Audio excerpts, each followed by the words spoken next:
All right, we are live. Anything, all things, everything Mets podcast. I'm your host, Josh. Jack is out on vacation this week.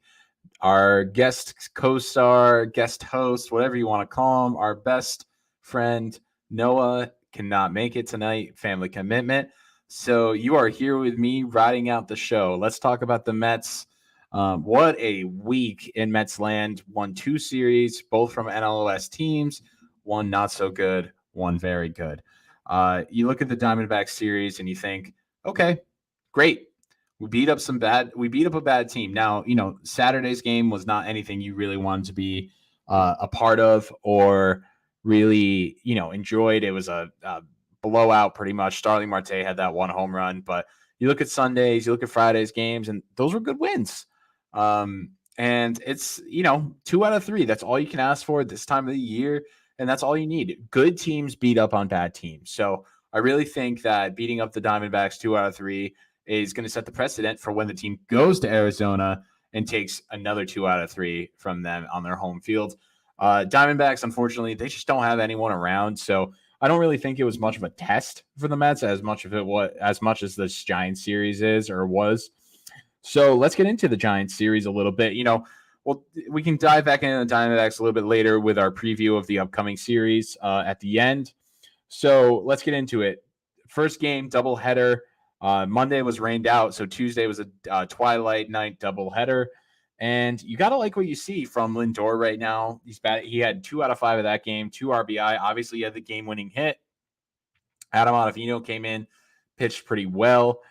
You don't like that the Mets made it to extra innings, but at the same point, you like the dub. So we'll take the dub every day in which way around it. And Jock Peterson's going to do Jock Peterson things. He's going to hit dingers. And he hit some freaking dingers.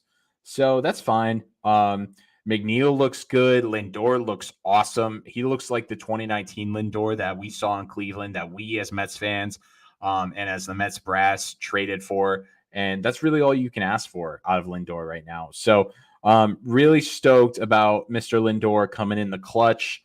And you got to like this team's pitching. Tyler McGill, he did not pitch well in that first inning. Really in the second inning either. First inning was, he came unscathed. He threw 6 pitches, but you could tell that the Giants hitters were being aggressive, in my opinion. So that's why I say he didn't really pitch that well.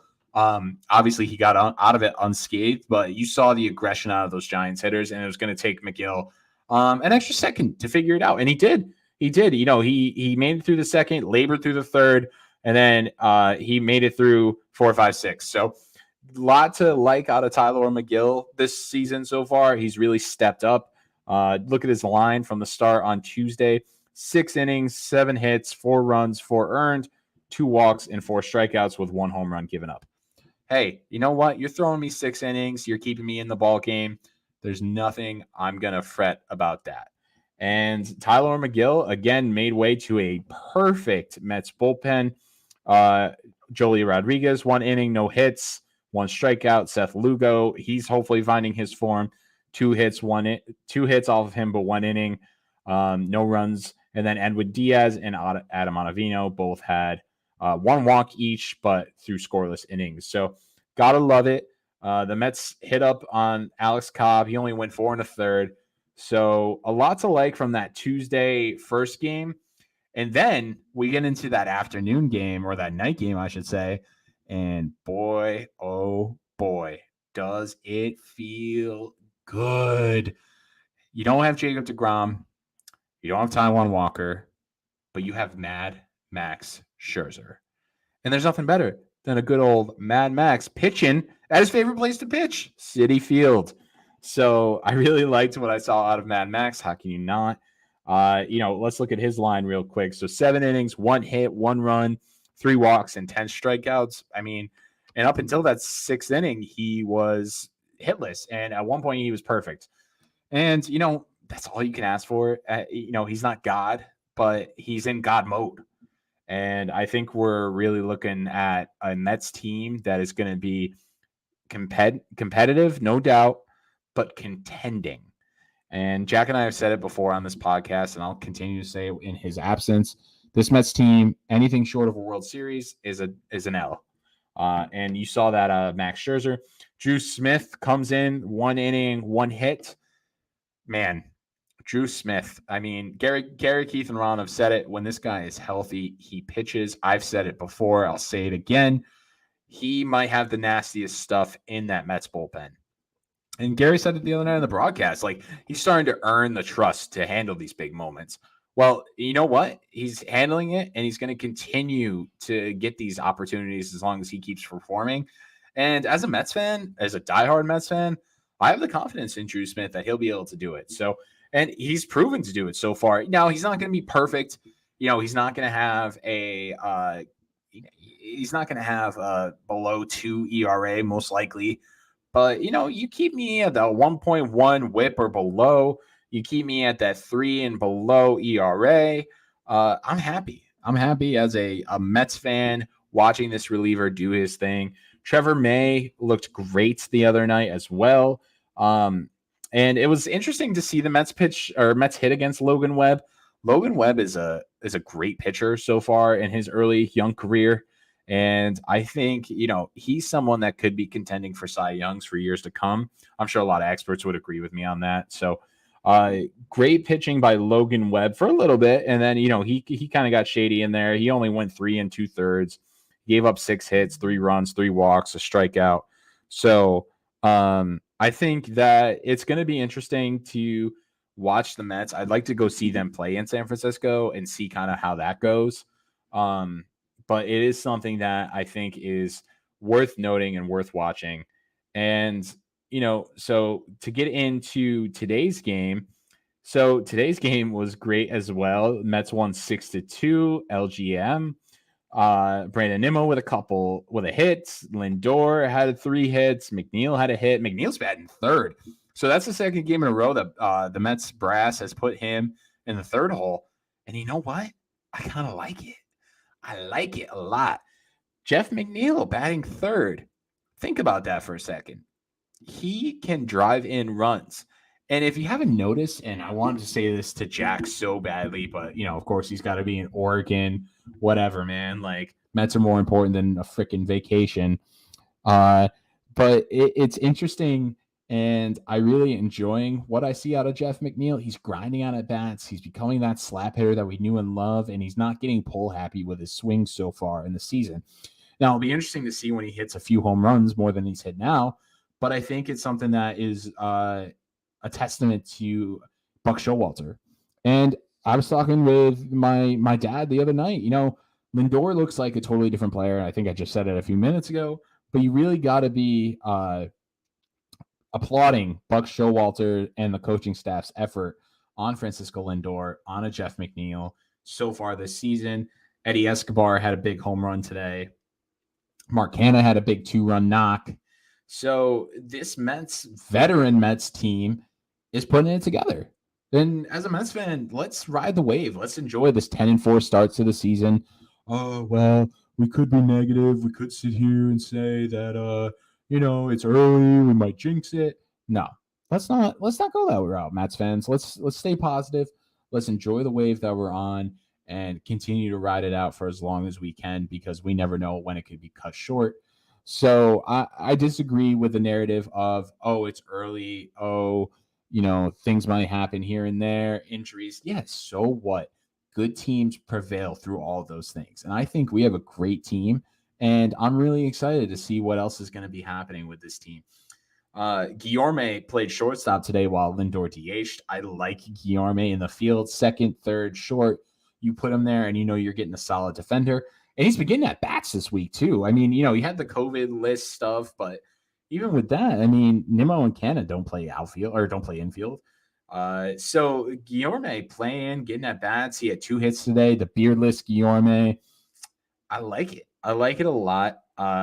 Alonso's come into form. I mean, Alonso might take the National League MVP this year, and he might be competing with his battery mate right there with Francisco Lindor. So I'm really excited to see what those two do the rest of the way. Carlos Carrasco, I mean, talk about returning to form. Carlos Carrasco is killing it right now.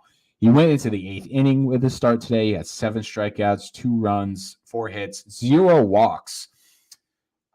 I mean, I didn't, and I'm the most optimistic Mets fan, especially in the beginning of the season. And even I could not expect what we're getting out of Cookie Carrasco right now. It is unbelievable. And, you had the bullpen to close it down. So you had Jolie come in, get the last out in the 8th, and then Anwid Diaz locked down in the 9th. No walks, 0 hits, 2 strikeouts. Love it.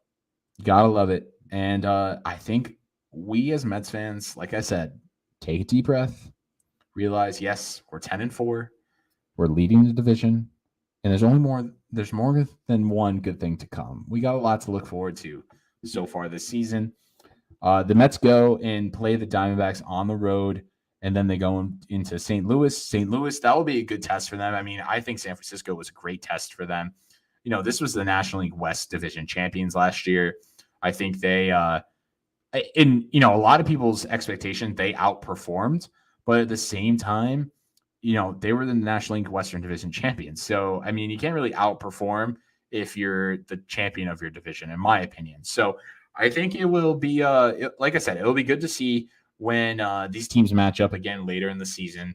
But there's nothing but positive things to look forward to as a Mets fan. And let's talk about Citi Field. So, I had a chance to visit Citi Field this weekend. Wow. Number one, Mets. I'm going to call you out a little bit here. Change your website.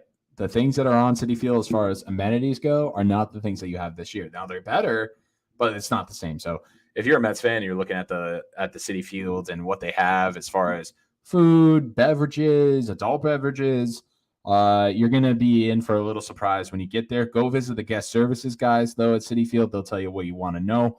Great guys. Had about a 10-minute chat with one of them the other day. So Citi Field looked great. The Seavers statue looked freaking beautiful. As a Mets fan, you can't help but love that Seavers statue. It should have been there 25 years ago, as we all know. But, beggars can't be choosers. And it just looks great. It's right out in front of Citi Field, right next to the home run apple, right before all those customized fan bricks. Just a perfect spot. You come off the 7-line train, you're right there to see it. And it's something that is awesome. So really looking forward to getting out there to Citi Field a little bit more. I was in center field at one point. They had the Jim Beam Bourbon Bar was rocking, as it always is. Bartenders there were great. They had the Brooklyn Beverage Beer Center in the middle, which really isn't anything Brooklyn per se, but they did have a good amount of craft beer that you could choose from. Right next to the Shake Shack. Blue Smoke side of the Shake Shack is gone, which was interesting to say the least, but still, again, great opportunity. Went with the old lady. She got a ice cream in waffle. I mean, this thing looked like it was straight out of Chefing or Beating Bobby Flay on the Food Network. It was crazy. I was like, that they serve that here? They paid for that here?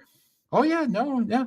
It's like this freaking waffle, ice cream, all these toppings. I was like, yo, that's a lot of calories, but that looks awesome. So Citi Field was just a blast. And as always, that's what you get when you go to Citi Field. You get an entertainment, you get a spectacle. They had a good amount of fan stuff on the fields or in the stands that kept your attention. I'm not a big fan of the music they play in between pitches or at bats, but it was good. So definitely recommend get back to Citi Field, get out to Citi Field this season. They got some new stuff. They got some new amenities. They haven't advertised those just as much yet, but a lot to look forward to, as per always. So tomorrow night, 9:40 p.m. Eastern Standard Time, we have David Peterson versus Zach Gallen. Zach Gallen pitched on Saturday against the Mets, pretty much shut them down. I would say no doubt about it, Zach Gallen is the best pitcher on the Diamondbacks. So, okay, fine. Zach Gallen, best pitcher on the Diamondbacks. If he shuts us down for a few innings, then we better be getting to that Diamondbacks bullpen because, they had Mark Melancon. I forget who else they had, but whatever. It's the Diamondbacks. So, again, I want to take 2 out of 3. You always want to win a series against a bad team. I don't think there's any doubt in my mind, that the Mets can beat the Diamondbacks and even sweep this series. You got to like what you're seeing out of Travis Jankowski. He's been a freaking spark. And on a team that has speed with Marte and really not much else, it's nice to have Jankowski come in and be that de facto speed, pesky player. Now, the Mets already have pesky players in Nimmo and McNeil, but I think Jankowski adds an extra element to your game of the guy that you least expected. So, David Peterson, I would like to see David Peterson go 6 innings and, have a couple strikeouts. He's only thrown 8 innings so far this season. I believe one was out of the bullpen, one was a start. So, David Peterson, he's had a rough go of it at some points as a Mets player. And at certain points, he looks good. And, no shame to Steven Matz, but I feel like I have a little bit more confidence with David Peterson out in the field or on the rubber as opposed to a Steven Matz. And maybe that's just from a sample size of what we gotten from David Peterson compared to the multitude of seasons we saw Steven Matz throwing out there. But I think David Peterson is going to do well this year. I think he's had a lot of opportunities, and I think he's going to get more opportunities. And we'll see where it goes. I mean, I'm a big David Peterson proponent. I think he's a very good left-handed pitcher that just needs to find his game. So David Peterson, Zach Gallen pitching Friday night. Let's see who we got on Saturday for the probables. I believe they mentioned it on the game the other day, but let's see. So, yes, I agree. Oh, apparently I'm buying tickets on Ticketmaster right now, which I would love to. If anyone wants to fly me out to Arizona, let me know. But yeah, no. So I think it will be good. A good series. Mets always, I feel like, hate in Arizona. I don't really like watching the games out there. I don't know about any of you guys, but you watch the games out there and you're just like, man, it is dark. And I think Gary said it on the broadcast the other day. Man, playing in Arizona is like a broadcast. It is like an airplane hangar. And, you get what you get. They have those big, I think they have those big, like 12-foot long hot dogs or something in Arizona. So that'll be fun for any fans or any Mets fans that go out to see that. And, I think so. You play a 9:40 late game Friday night for Mets fans here in New York. 8:10, not so bad on Saturday. It's Saturday night. And then that 4:10 Sunday game on the 24th. I love 4:10 Sunday games. That's perfect. Perfect. I'm not doing anything. We're hanging out. I got to work the next day. So that's probably the number one game I'm looking forward to. Tomorrow night we got some festivities going on, so I'll be home catching the game a little bit later. Saturday night, pretty much the same thing, but I'll make sure I have it taped. And then we go face the Cardinals Monday, Tuesday, Wednesday, off day on Thursday, back to Citi Field to play the Phillies. We'll talk about the Phillies next podcast. The Cardinals, Cardinals have had some good games. I'm a big St. Louis Cardinals stan in the sense that I think they have a great team. I think that their pitching is going to be better than what a lot of people think. They got Jordan Hicks. Starting games now, which is just unbelievable. They're 7-3, so pretty much around the same line as the Mets, give or take. Arenado threw 41 at bats, has a 390 average and a 1.335 OPS. Tommy Edmonds hitting the ball well, 1.07 OPS. Pujols 1.13. He's only had about half the at bats Arenado has. Paul DeYoung's playing well. Goldschmidt has not hit, but I don't know about you guys, but I feel like anytime that Goldschmidt starts off in the season, he just doesn't have a good start. It's kind of like Curtis Granderson back in the day. Oh yeah, no, we don't play well in April, but May, June, July, sign me up. You got Yadi Molina, always a Mets killer that you look out for. Dylan Carlson has not hit well at all. 437 OPS, ugly. But Dylan Carlson is the name to look out for Cardinals fans as you grow and as he develops. They think that that's someone who can turn into a star. Tyler O'Neill, good bat, in my opinion, better glove. 668 OPS. Paul DeYoung, Mets, literally a Mets killer. 156 batting average so far this year.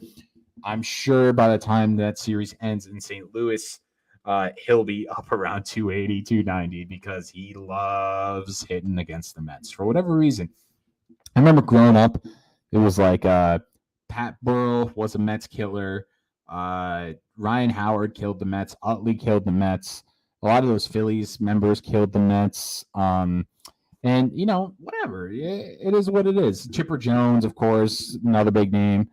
And, teams that's just how it is. I remember, you play baseball, basketball, you play any sport in your life, and you walk onto the court against a certain team, maybe their colors of the uniform, their players, whatever it is, and you just feel confident. And Paul DeJong has that against the Mets for God knows what reason, but God bless him. He's doing well for him. Good for him. He's had a good career in St. Louis. So I think it's only a matter of time before that continues against the Mets, unfortunately. And, Pujols, I'm excited to see Albert Pujols, and I'm excited to see, what he can do in St. Louis. Not that I want the Mets to lose by any means, but I think, it's great to see old players. It's kind of like seeing Miggy right now. You're there to witness the end of an absolutely fantastic career. So great job, Albert Pujols. We'll see you on Monday and Tuesday and Wednesday at St. Louis, probably DHing. They got Adam Wainwright, Mets killer. I think any Mets fan that hears the name Adam Wainwright kind of shudders a little bit, and you're like, oh, okay, Carlos Beltran, 2006, NLCS, curveball over the middle of the plate, Beltran stares at it. Yes, we know. We get it. And since then, Adam Wainwright has been one of the best pitchers in Major League Baseball. So get over it, Mets fans. We're here. We're positive. It's 2022. I know we think of Adam Wainwright as the killer, but, he's a good pitcher no matter which way you look at it. So, he's had a 2.81 ERA, 16 innings, 18 hits, 4 walks, 5 earned runs, 1.38 whip. Mike Mikolas, 1.76 ERA, 1.04. And then Steven Matz doing Steven Matz things, 1-1, 7.27 ERA. So, Carl's pitching touchy, a little shaky, not the best pitching that you're going to see in the National League by any means. Definitely not the best pitching that you're going to see in the NL Central by any means with the Milwaukee Brewers, Corbin Burns, Brandon Woodruff, etc., Freddie Peralta. But again, a good test for the Mets this season and early in their season when they face, as of right now, one of the better teams in the National League. And I think, we got to look forward to some things like that more. So as far as I look at these series with these teams that are right there with the Mets as opportunities, not, oh, I'm scared, I'm worried, the Mets are going to lose 2 out of 3. You know what? If they lose 2 out of 3 this early in the season, I'm not worried about it. But at the same point, you got to measure yourself up. You face them Diamondbacks. Giants were a good test. Phillies look awful so far this season. They face them again in another week or so. And like I said, the Diamondbacks are the Diamondbacks. They're not going to be good. They probably won't be good for a while. They have decent players in some aspects, but not a good all-around team. Cardinals, they're competing for a division championship, just like the Mets are. They're a good test. So lots to look forward to as a Mets fan. Again, I saw things that I liked out of certain players, and I'll go through them 1, 2, 3. Francisco Lindor, MVP. Alonso, playing at better first base than we all can give him credit for or have given him credit for. There's no doubt in my mind about that right now. Pete Alonso is your first baseman. Yeah, great. He's been hitting a lot better when he's a DH, but who cares? Did you see that play that he made to save the run the other day and Lindor's bad throw? Can't beat that. Dom Smith can't make that play. And not shitting on Dom Smith, but Dom Smith's a lefty. I don't think a lefty can not come off the bag in that instance. So I really liked what I saw out of Pete. And the third thing, Mets bullpen. Mets bullpen has been outstanding. Again, Drew Smith. Chaboy, Drew Smith. Awesome. Love me some Drew Smith. Long hair, short hair, Drew Smith. Don't matter. Any hair, Drew Smith. Some of us have no hair. He has been fantastic. And I think there's just the sign of things to come with him, assuming he stays healthy. Again, this is the positive podcast, so he will stay healthy. He will do well. He's going to appear in 60 to 65 games this year. He's going to have a 2.7 ERA, 1.1 whip, and he's going to strike out 55 guys. I don't really have a doubt in that. Again, he's just got to stay healthy. Love me some Drew Smith. Love what I've seen out of the Mets. I want Marte. Obviously, the negatives we can talk about. Starling Marte, he's had 51 at bats, just as right around the same as Alonso and Lindor, and he's got a 664 OPS. Not what you love to see out of Starling Marte. He's only got 12 hits. And, he batted a little bit lower in the lineup the past couple days, 6th, 7th. And hey, man, you're not hitting. There's other players on this team that deserve more opportunity. And more opportunity by a sense, I mean, you're going to bat higher in the lineup, so that lineup turns over. You're going to get more at bats. Starling Marte isn't hitting right now. I don't think that means he's not going to hit. I think that just means he's in a slump. Robbie Cano is kind of another one.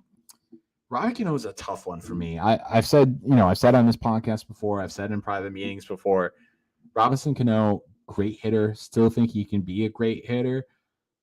But, you got to question that bat speed. Great, sure. Cliff Floyd was saying on MLB Network, oh, Robbie Cano looks smooth. Damn right he looks smooth, but can he do it against 97? Can he do it against an 88-mile-an-hour slider on his hands? I don't know. He hasn't been able to do it so far this season. And again, this is a positive podcast. This is a positive all things Mets podcast. ATMP Mets. Follow us on Twitter. But at the same point, Starling Marte, Robbie Cano, I need you to turn around a little bit quicker than you are. And then the other one, the third domino in my mind, Dom Smith. Dom Smith, and did not play well the other day against the Giants. He has not played well so far this season. Not come up in the clutch. He had a couple of tough calls against him the other night at the plate. But at the same point, Dom Smith, I need you to step it up a little bit, buddy. You're a great hitter. We've seen what you can do. It needs to come to fruition now. This is crunch time. You're going to lose at bats if you don't start hitting. You know that. I don't need to say it. Mets fans know that. We don't need to say it. But we want you in there, Tom. We think you're a good player, and you do have the stuff to be a great player. I know, the chips haven't fallen in your favor, but I think they will. So just stay positive, keep it going. And you got to like what you've seen now. Speaking of no bats, Guillorme hasn't had a hit, shaved the beard, was like, yeah, I'm going to become a new person. Great. Luis Guillorme, great. Love it. I don't need you to be a good hitter. I need you to be a good fielder, which you have done. So keep doing it and keep going. That throw he made when playing second base the other day and just on the run, what a dynamite throw.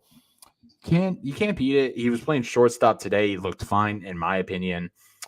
So great things.